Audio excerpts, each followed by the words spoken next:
Welcome to Politics for Patriots. Here's your host, the eviscerator of progressive nonsense, the executioner of imbecility, and the grim reaper of BS, Eddie Zipper. All right, welcome to episode 93 of the Politics for Patriots podcast.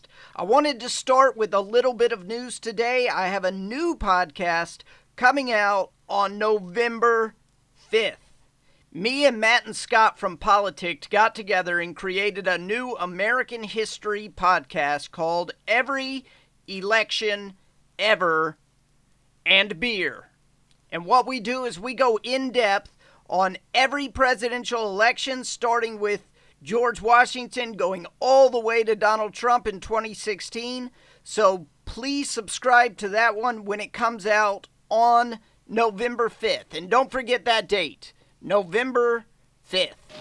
Yes, of course, November 5th. Because it's not just the day that Doc Brown invented time travel, it also happens to be Election Day. So starting with Election Day 2019, we will go through every single American election, and we drink a different beer every time. There's the history of beer is mixed into this thing. It's going to be awesome. It's going to be a lot of fun. It's going to be hilarious. So please subscribe. All right, today let's address the very big question that is on everybody's mind in this country. Liberal, conservative, Republican, Democrat, everybody wants to know the same thing, and that is, will President Trump be impeached by the House of Representatives? That's what we're going to answer today. I continue to believe that the answer is no. I'm going to do my best to explain to you why I think the answer is no. It is not because I'm a Trump supporter and I want the answer to be no. It is because I genuinely believe that the answer will be no. A couple of months ago, I went to predictit.com and I bought shares in no, President Trump will not be impeached. Well, once the impeachment inquiry started, the price of those shares plummeted, and now yes is really expensive. Yes is at like 74 cents now. So guess what I did? I went on predictit.com and I bought more shares of no, President Trump will not be impeached. And I told my friends, one of my friends on Twitter sent me a message yesterday. He said, man, I'm still buying all these shares in Trump will not be impeached. I hope you're right about this. Well, I'm going to explain to you today why I think I am right about it. By the way, if you want to get in on the action at predictit.com, go to predictit.com/promo/patriots20. That's predictit.com/promo/patriots20. If you use this show's URL, Predictit will double your initial investment. So you open an account up to $20, they will double it. That's free money. That's a free $20. It's not only a great predictive tool because it forces people to put their money where their mouth is, it's also just a lot of fun, especially if you follow politics closely. You will be really good at navigating this political stock market. But this is the big question out there in politics. This is what everybody wants to know. When people see me and they want to talk about politics, they ask me, will President Trump be impeached? And I tell them no, and I'm going to explain to you on the show today why I tell them no. To make sure everyone fully understands why, please bear with me as I give a quick rundown on exactly how impeachment works. You can't understand my reasoning behind why Trump won't be impeached unless you fully understand how impeachment works. And I know a lot of you do. I know some people don't. So I'm going to explain it before we get started. I'm here to help you with your history report. I saw a poll a few days ago. It said 45% of people support impeaching Trump. You know what else the poll showed? It showed that 45% of people did not know what impeachment is or how it works. That's a lot of people to not understand something this important. So I'm going to explain it here. The framers of the Constitution gave the House of Representatives the sole power of impeachment. They can impeach the President of the United States. They can impeach the Vice President. They can impeach officers of the executive branch or officers of the judicial branch.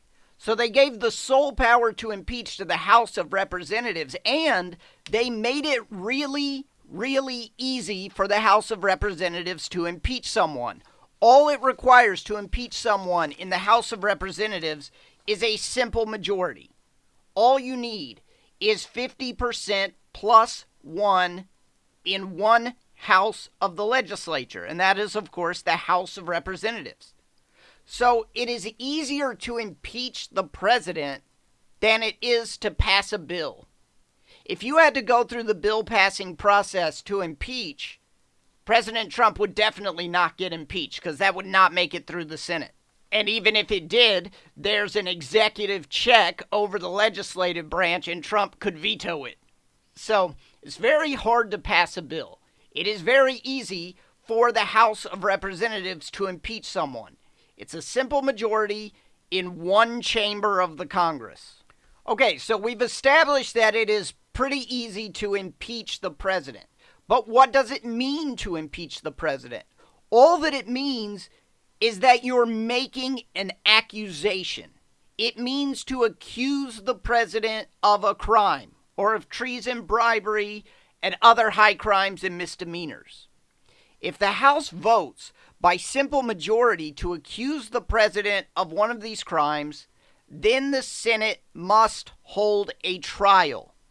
At the end of the trial, the Senate can vote to remove the person from office.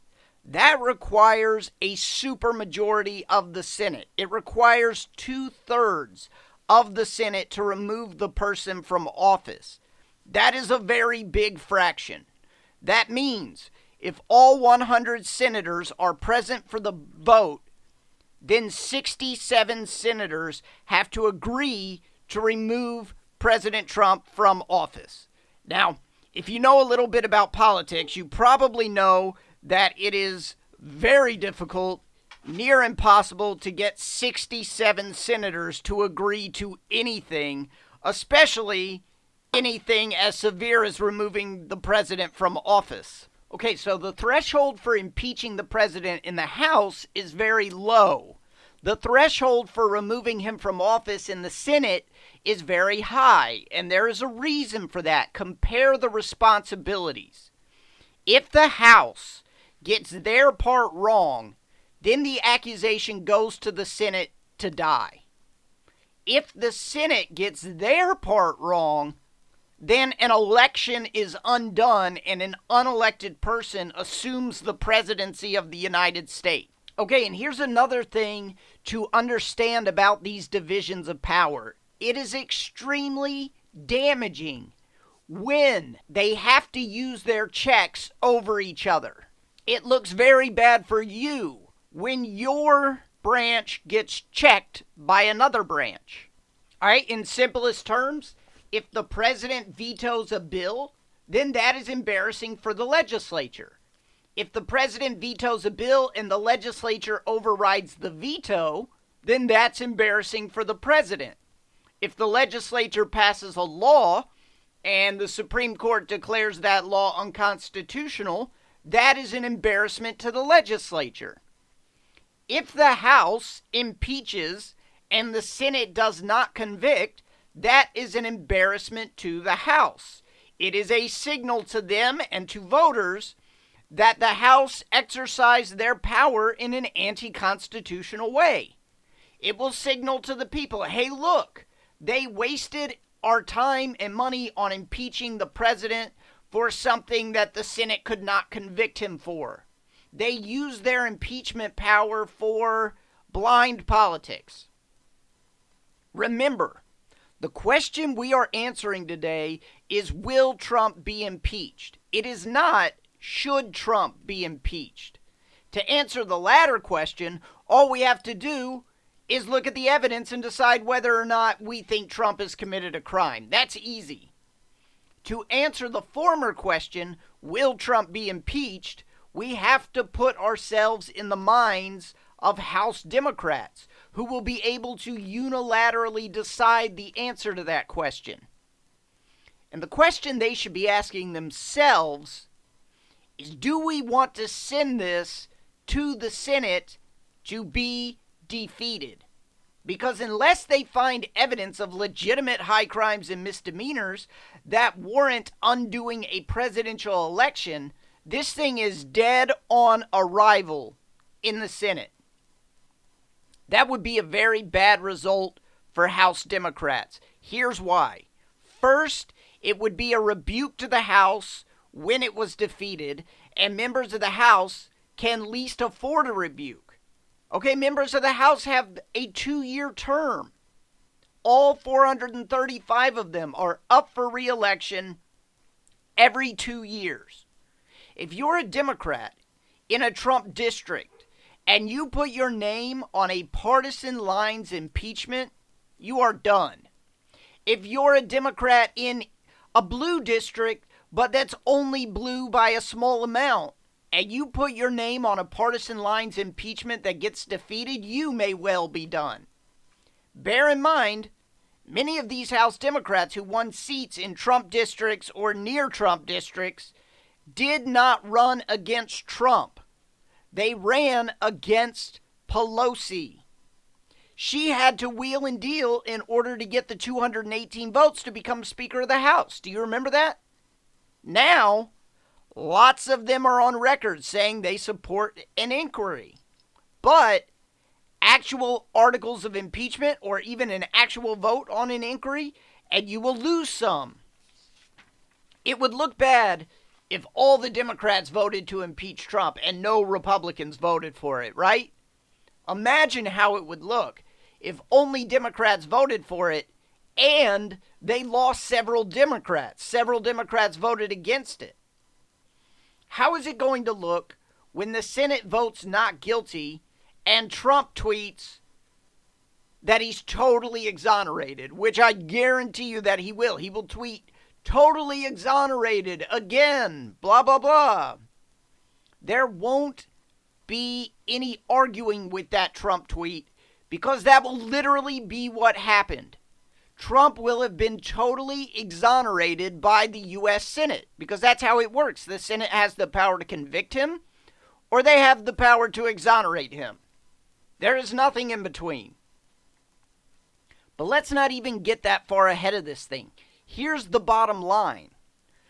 The second that the House Republicans pass articles of impeachment, this thing is over in the House. They'll be finished with their end of it. There will be no more subpoenas. There will be no more big press conferences calling out the president. There will be no more secret witnesses. There will be no more selective leaking of anything, finger quotes, damning, close finger quotes, that those secret witnesses say. There will be no more big TV appearances where Adam Schiff drops innuendo.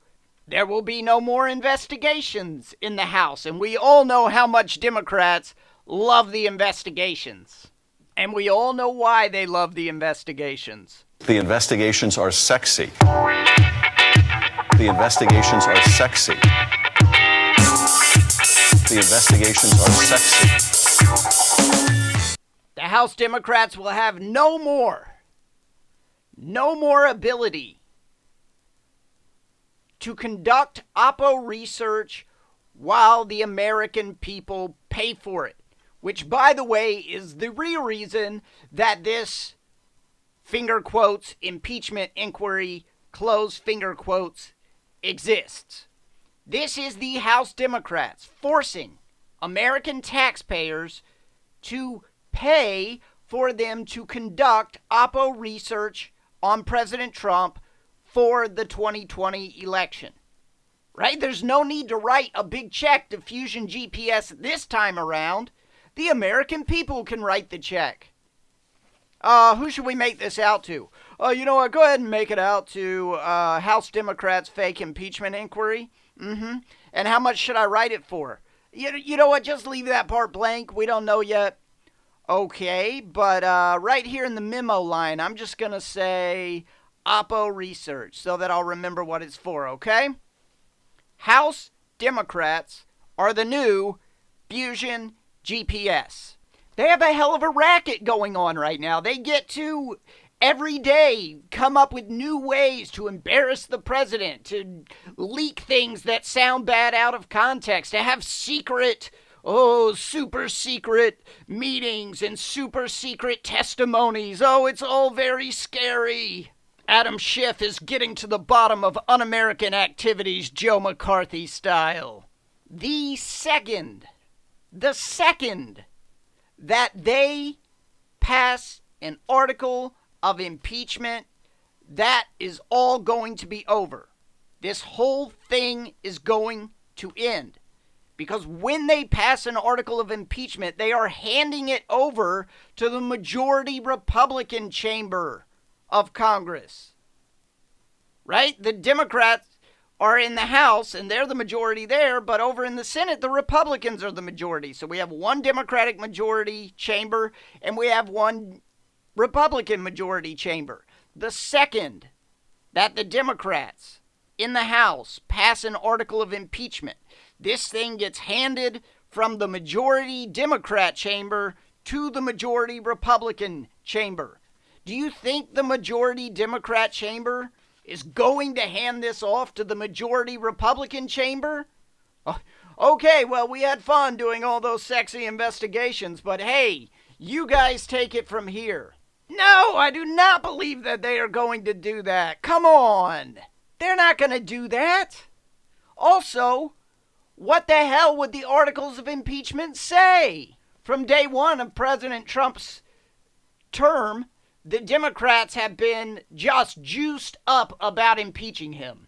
Never for 1 second since he became president have they cared what it was for. They have been saying that this has been from the very first day. Impeach 45! They've given reason after reason. Did you watch the Democratic debate last Tuesday? I watched it. I watch it for you. It's not easy. I do not enjoy it. Every time I watch one of these debates, I feel like the guy from A Clockwork Orange, and they put the device on him to hold his eyes open and force him to watch the video. That's me watching the Democratic debates. My wife has to come and put drops in my eyes periodically. But I watched it, and what interested me more than anything else were the answers that they gave on impeachment. For two reasons. First, the lesser reason.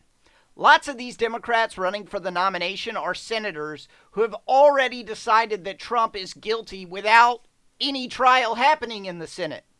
They've grossly violated the separation of powers placed on impeachment by weighing in on impeachment and in some cases campaigning for it. This is a gross violation of the separation of powers, but as long as nobody cares, they can get away with it because people don't care. People don't even know. They rely on many Americans being totally ignorant about everything that was taught in 9th grade civics. We don't know how impeachment works, so we don't know to say, hey, these senators should not be campaigning for impeachment. If articles of impeachment are passed, then these Democrats who are in the Senate, who are running for president, are going to have to raise their right hands and take an oath to do impartial justice as members of President Trump's jury. How exactly can they swear to do impartial justice when looking at the evidence to decide on the merit of the accusations when they've been campaigning for the accusations to be made? Total joke. That is a severe separation of powers issue. Senators have zero business weighing in on who should be impeached and who should not because they have a constitutional duty to serve as an impartial jury on the matter of the impeachment. It's essentially like allowing members of the Supreme Court to lobby Congress. Or it's like if you showed up to court and you sat down there with your lawyer and you looked up and you saw your accuser on the jury. You would be like, excuse me, Your Honor, this doesn't seem 100% right. That is clearly ridiculous. But that is the lesser of the two things that interest me here in this case. Here's what I find interesting. They are senators, most of them. They'll have the ultimate say in whether to convict the president if the House accuses him of crimes. So they should be following this pretty closely, one would think. Their answers on impeachment were extremely telling. I think they're smart enough to know that the Ukraine call evidence is not at all compelling. Some of them are smart enough, not all of them. But the answers they gave. First, they asked Senator Warren if she thinks that Trump should be impeached. She says Trump should be impeached for all the instances of obstruction of justice in the Mueller report, not the Ukraine. She says, I read all 400 pages of the Mueller report, and ooh, it's so bad. You know what? I also read 400 pages of the Mueller report. The Mueller report was very clear that when considering the obstruction of justice, you have to take into account that there's no evidence of an underlying crime. And they tried very hard to find that evidence of the underlying crime, the collusion, and they couldn't find it. It's very hard to come up with, oh yeah, there was obstruction of justice when there was no reason to obstruct justice. There was no motive there to obstruct justice. The Mueller report argument already crashed and burned, like hard. You remember Mueller testifying before Congress, right? I still have the clip of it. Me no recall. Me fuzzy on that one. That was Mueller. Every single question he was asked. Me no recall. Me fuzzy on that one. Right, they had to shift over to obstruction of justice from Russia collusion because the Russian collusion narrative just got blown out of the water. Mueller couldn't find the tiniest piece of evidence to support that anybody on the Trump campaign anywhere colluded with Russia, much less Trump himself. And the reason he couldn't find the evidence was because it was a Clinton scam from day one. So then they jump over to Bernie Sanders, and Bernie Sanders says that Trump should be impeached for obstruction of justice in the Mueller report and emoluments. Emoluments. That's the oldest one of all their impeachment arguments. They were making that before Trump even became president. There were articles that were like, could Trump be impeached on day one for emoluments? That one is nothing but the dumbest bullcrap. That's like a Maxine Waters level talking point right there. I think when AOC was on the Skullduggery podcast, they were like, she was saying how Trump should be impeached, and they were like, what should he be impeached for? She was like her brain was buffering. Emoluments? She didn't have a damn clue. I don't even think she knows what the word emoluments means. But they don't care because they think that everybody in America is stupid. And that's why they feed you so many lies and they think you're going to believe all these smears because they think you're stupid. They think that everybody who's not in Congress walks around going, of all the cousins I could have married, you was my sister. All right, so no Ukraine stuff from Bernie. It's just obstruction of justice and emoluments. All right, so then it goes over to Biden. He's not a senator, but he is running for president. Okay, so should Trump be impeached, Mr. Biden? And Biden says, yeah, because of the stonewalling. Because he's not turning over things to Congress. That's what he should be impeached for. Biden alludes to Ukraine in the vaguest possible way. He uses a euphemism. He calls it this latest event. But you know Biden, I think we all know why Biden's not going to dare say the word Ukraine.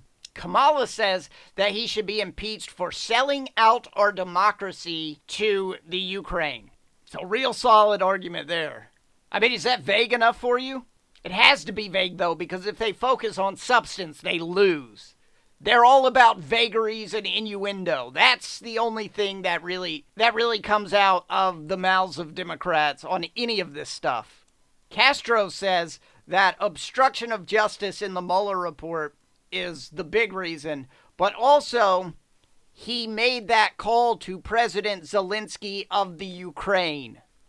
So Castro thinks that he should be impeached just for making a call to the Ukraine at all. I mean, he doesn't bother making an argument that anything in the call, that there was something wrong with it. His argument is just, he made that call to President Zelensky of the Ukraine. Impeach! Buttigieg vaguely alludes to things the president confessed to on TV. That's what Buttigieg thinks that Trump should be impeached for all the things that he confessed to on TV. What a gaggle of idiots that the Democrats have running for president. None of them can make even a slightly substantive case for why President Trump should be impeached. And half of them don't even want to say the word Ukraine for some reason. I don't know what the reason is. There was an astonishingly conscious effort to avoid the Ukraine stuff or avoid saying Ukraine from many of the candidates. I mean, we know why Biden doesn't want to say the word Ukraine and why he referred to it euphemistically. But what is up with the rest of these people? Are they protecting Biden? What do all these different narratives tell me about impeachment? They tell me that Democrats in this country don't give a damn what Trump is impeached for. They've been playing this game since before he took office. This latest Ukraine thing, this is just a reset. Democrats did their fake Russia narrative and they messed up, and now they're trying to right what they did wrong with their last fake narrative. Okay? Here's what they think they did wrong. Mistake number one, the investigation wasn't partisan enough. They called for a special counsel to gather the evidence and make the case. They really regret having to do that. They did that because they didn't have control of the House back then, so Republicans got to control the investigations. Well, we can't have that, so you got to have a special counsel. They need the investigations to be partisan because Trump hasn't really committed any crimes. So finding evidence for them, because there are no crimes, depends on things like taking words or evidence out of context, ignoring any and all exculpatory evidence, selective leaks, innuendo, controlling the narrative. Mueller wasn't able to achieve these things, these democratic goals, because he was confined by the legal system. What's happening now is not a legal process. It is a political process, and the political process is where phony democratic investigations thrive. All right, mistake number two. They didn't act fast enough while their narrative was still holding up. They waited a long time and it all fell apart. They wish they could have pushed an impeachment back when Time magazine was publishing a cover photo of the White House merging with the Kremlin. But by the time the Mueller report came out and destroyed the Russia collusion narrative forever, they had to switch over to obstruction of justice. All right, mistake number three. Democrats need evidence to be kept secret. That's the only way they get to characterize it. If everyone can see the evidence, then Democrats lose their ability to characterize it, and we all laugh at them when they try. It's like when we all saw the phone call, and then Adam Schiff got on TV, and he characterized the phone call, and everybody laughed because it was just idiotic. He made up crazy things that weren't in there, which is all Adam Schiff is capable of. This guy makes Joe McCarthy look like Saint Teresa. But they need to characterize these things, otherwise then everybody knows the truth. So they come out, it's like with that phone call. Trump's phone call was, dangerous and scary and disturbing. The whistleblower said so, and Adam Schiff got up there and tried to characterize it, and he said, and Trump said, if you don't do this, I'll break your kneecaps or whatever. Trump said on the phone call, that's a nice country you have there. It would be a shame if something happened to it. Yeah, he just made up nonsense and said that's what was in there. When we've seen the evidence, we all laugh at that because it's funny, because it's just stupid Democrats being stupid Democrats. But if people haven't seen the evidence, the less intelligent among us believe the Democratic characterizations because the news media feeds into it, and that's all they play all day, and everybody hears it 97,000 times, and they believe it. They've been brainwashed into it. Right? So this is the problem that the Democrats have. All these advantages end the second they hand the investigation over to the Senate.